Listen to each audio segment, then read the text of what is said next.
Hey guys, well, in Army I would say financial. Just wanted to make a quick video regarding the IUL today. IUL seems to be the hottest topic online regarding life insurance, and it's been a lot of hype and a lot of misinformation has been put out there. So I just wanted to talk about it a little bit today in case you're looking for one, or you just bought one and maybe you don't know what you got, or somebody maybe talked you into getting one and you don't quite understand what you have. So let's go over it together. So the very basic thing let's talk about is that there's three different types of life insurance policies out there. There's term, universal life, and whole life. Term generally goes 10, 20, 30-year terms, and after that it goes away. Whole life has been around forever. That's a permanent policy that has a lot of guarantees, and it's probably the most expensive chassis that you can get. Universal life gives you a little bit of a hybrid between both. It's designed to be permanent, just like a whole life policy, but because the premium is adjustable, that's a good and a bad. It's good because it's adjustable. It's bad because it's adjustable. Human nature, people tend to not put as much money into it as they should sometimes, and that's how you get in trouble. So again, going back to it, we want to talk about IUL today because it's the most talked about thing online, and there's a lot of misinformation being put out there. So just wanted to cover that with you today. So UL is the first basic type of universal life, and that pays interest annually. Nothing sexy about it, just interest. VUL, the cash accumulation portion of the policy where the cash is built up, is using a mutual fund type of account inside the policy for growth. Okay. IUL similarly is not in the market, but uses an indexing method to mirror what the market is doing.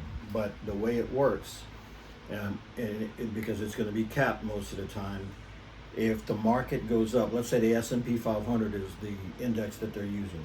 If the S&P 500 goes up 20% and your cap is at 8, you're going to get credited 8% on that policy for growth. Okay. If the cap is at 8% and the market goes up to 7% the following year, you're going to get credited the 7. Now, the following year, should the market say go down 20%, instead of you going down 20% like you would on a VUL, you're going to get credited 0. So that means that you're not going to lose any money based on the market loss for that year. But one thing that is never covered on any videos I've seen is when you get credited 0 for that year because the market was down, you don't lose any money on the cash value, but there is still cost of insurance. It's a policy after all.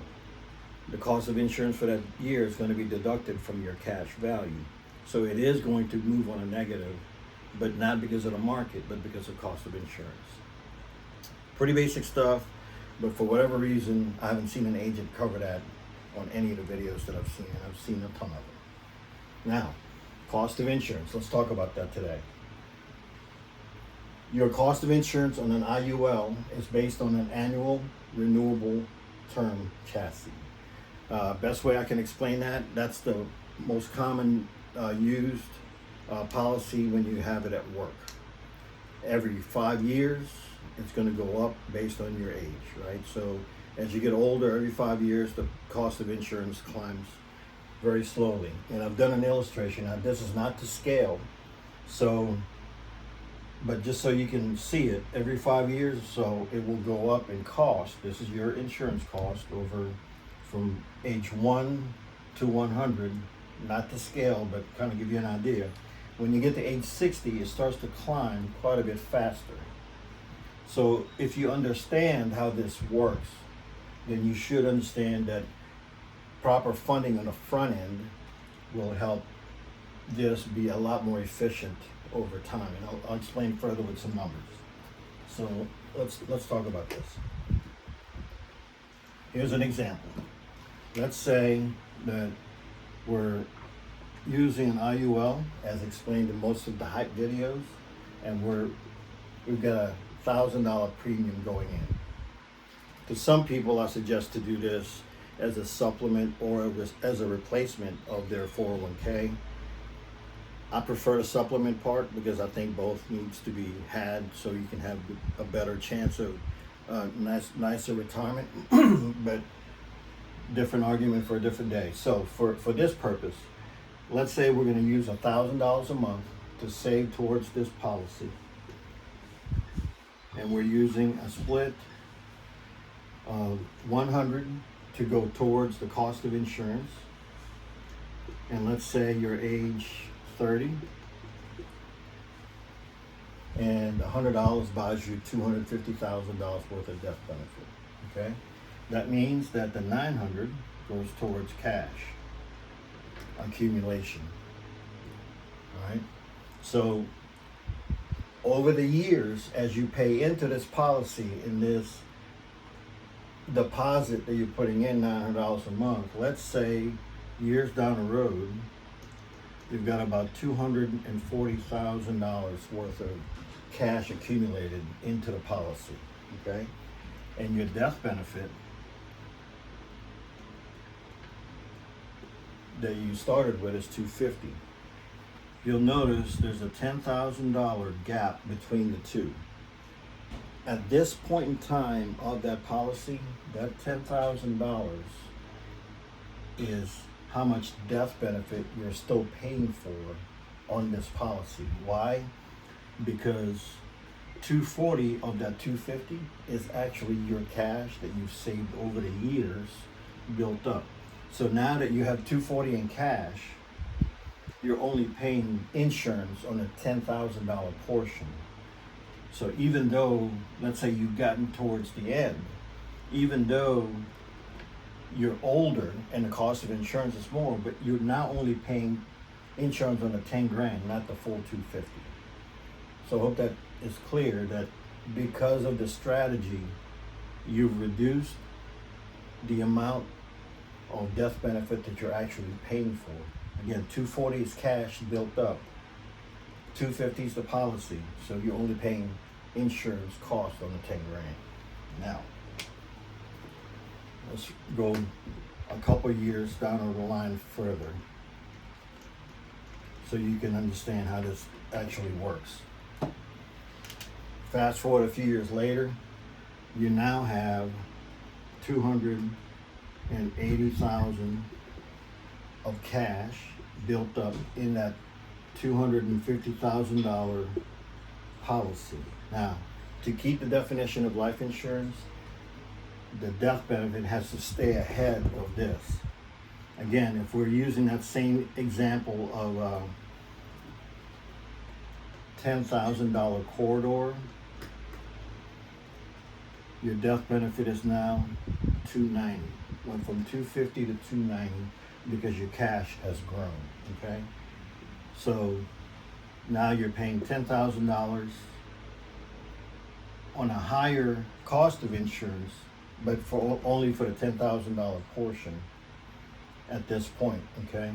Now, if you'll notice, this the 280 has surpassed this, and this has moved along. Your death benefit is now $290. Now, when you buy one of these policies and it's got living benefits, your benefit has now grown to $290. And let's say that chronic or critical illness, which is supposed to pay for your, let's say if you develop cancer and you're out of work for a year and a half, if it pays 50%, it used to pay 50% of $250, and now it's going to pay 50% of the $290. Let's, as an example. So now that your death benefit has grown, so has your living benefits. So I thought that was an important thing to talk about, because for some reason, with all of these hype videos, they don't really cover that, and I think it's a great benefit to have.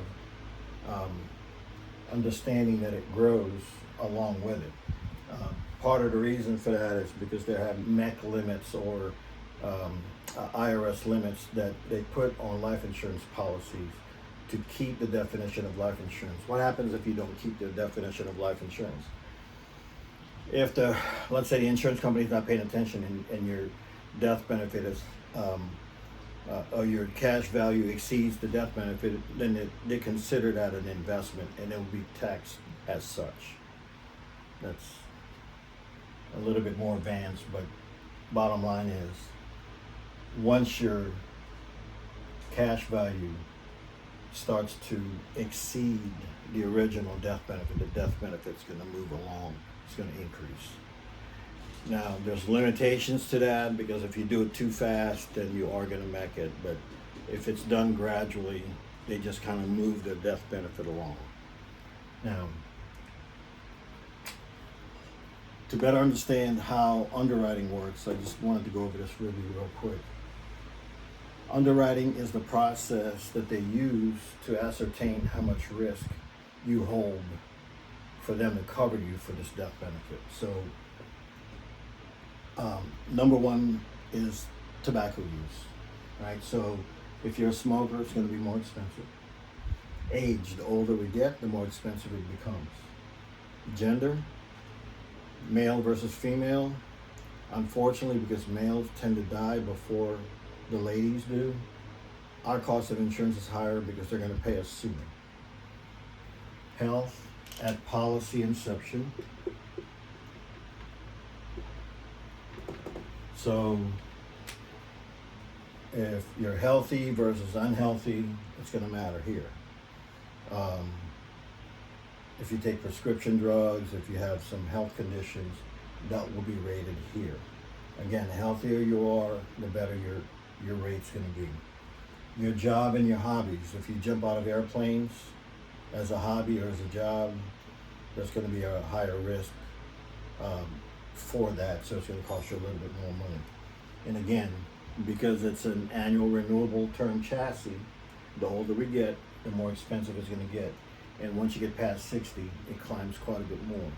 But remember, if you put enough cash into the policy to reduce the amount of exposure to the insurance company as far as your death benefit goes, then the cost of insurance will be reduced.